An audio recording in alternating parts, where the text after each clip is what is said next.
Hey guys, welcome back to my channel. This is the channel where the nails never stop popping, the nail polish never stops flowing, because we're working on nails 28.5 because we never stop making nails ever. I'm just kidding. But today we're going to be doing a dragonfly set of nails. I am in love with this nail art, so stick around if you want to see how I ended up making these. I don't know if I forgot to mention this in my last video, but I'm gonna mention it now. Everything I use in these videos, almost everything is in my Amazon storefront in the link in my description. If it's not in there, then it's probably just listed in the description itself. If you have questions about any products, feel free to leave them in the comments and I will try my best to get back to you. I'm not gonna lie to y'all though, this nude polish did not come to play. Nobody paid me to talk about this. Nobody's sponsoring it.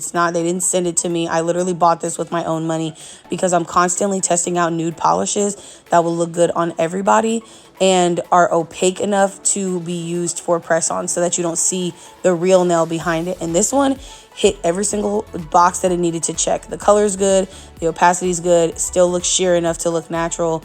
It's 100% in my book. Okay, so now we're about to get into this V French. This is a neon yellow liner gel from Savvyland. Very affordable. I really like their gel liners. They're really pigmented. So I decided to go with this color because it's summer. And as you can see, I'm just literally wiggling my brush in from side to side, going over my lines, making sure they're straight. And each time I go back down, I wiggle it in a little bit more just to get the V exactly how I want it. That's how I do it. Some people like to make a little dot at the bottom and go in, but I just eyeball it. And now I'm filling in the French with my brush. I think it always looks better when you do it with the liner brush versus doing it with the big brush from the bottle, because it just looks more opaque. It looks more finished after one coat, and you can get away with doing one coat when you use your liner brush versus when you use the brush in the bottle. Just in case, I do want to mention I do cure between each step. So once I'm done with these V Frenches, I'm going to put them in my lamp for 60 seconds for a full cure so that I don't mess them up going forward. Okay, so moving on, now we're going to take some builder gel and I'm going to add some to the middle finger so I can add the body of the dragonfly. It's just going to be the big gems for right now, and I'm so sorry you cannot see this in the clip, but this is how I place them and these are the shapes that I used for right now. Okay, so now I'm going to go in and make the little wings for my dragonfly using some white acrylic. Just a tip that I learned from another nail tech a while ago is that if you add some acetone to your monomer, this will make your beads set up a little bit faster if you're doing 3D art. So what I normally do is I do 2 parts monomer, 1 part acetone in a small dapping dish, just a little bit, to pick up a bead and be able to manipulate it. And it makes the beads set up so much faster. Not so much faster to the point where you can't do it, but faster to the point where you can actually manipulate the bead after you set it down instead of waiting with it on your brush and then babysitting it on the nail. So try that out if you're having trouble with any of your 3D art and being able to, mold it, manipulate it, whatever, fast enough. I'm also so sorry that this is hard to see in some of these clips.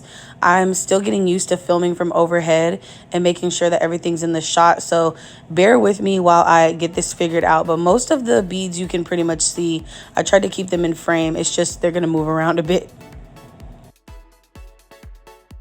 Doing nails on these little stands is so easy when you're not having to do a 3D acrylic though. So eventually you're also going to see me take off some of these nails off the stand because it's just way easier to do them without other things in the way. I probably would have an easier time using the smaller ones where you can take them off like the magnetic ones, but I didn't have that one with me right now. So I just used what I had. But yeah, I definitely in the future would consider doing the 3D art on the singular nail stands and not this one that's all conjoined.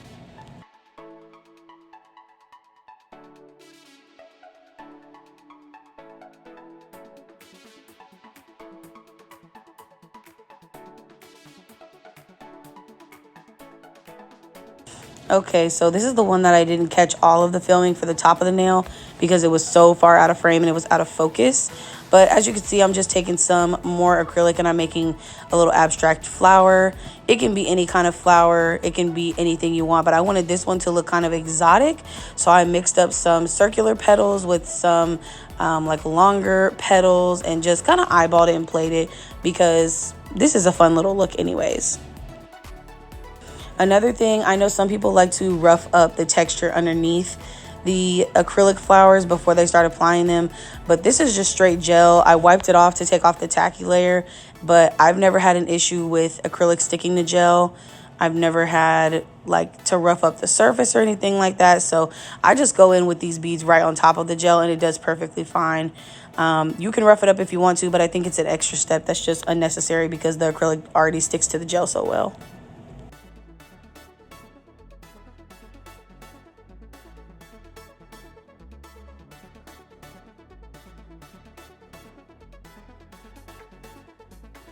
Okay, so I'm going to go in now and I'm going to add some additional rhinestones to the flower nail as well as the dragonfly nail.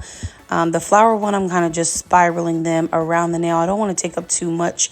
I still want to have that nude show through. So I'm kind of doing like an S pattern from the top and bottom, just adding some builder gel. And I'm going to place my gems on one at a time.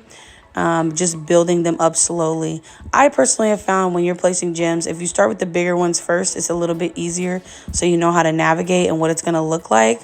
So I'm starting with the bigger ones at the bottom and kind of just getting smaller and smaller, because another tip I will tell you is that things look way more professional. Like anything you do, whether it's physical nails or whether you're making press-ons, a lot of times they look more professional when you use like a gradient of gems from size. Don't just use all the same kind of gem. Don't just use all the same size. Make them get smaller at the ends. Make them bigger at the base. It'll really change the way that your nail game is, especially if you use a lot of rhinestones. It just looks way more put together and more finished.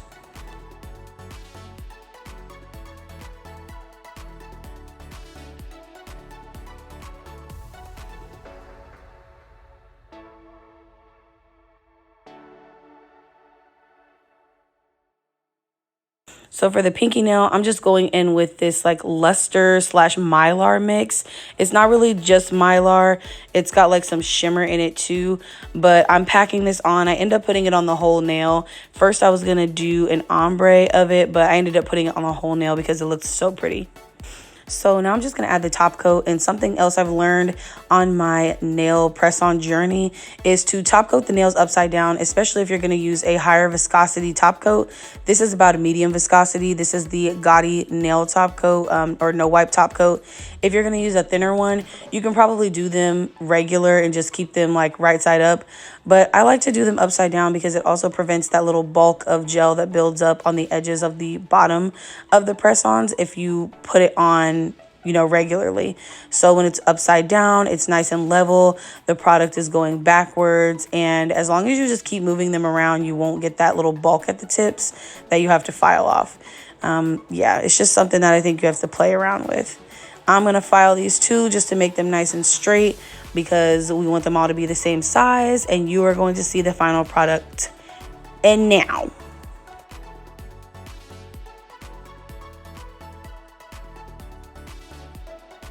okay, just kidding. This is the final product, and they turned out so freaking beautifully.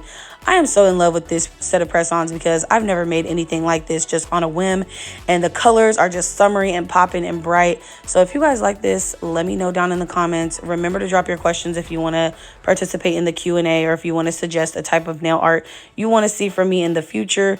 And otherwise, I hope you guys have a fantastic rest of your day.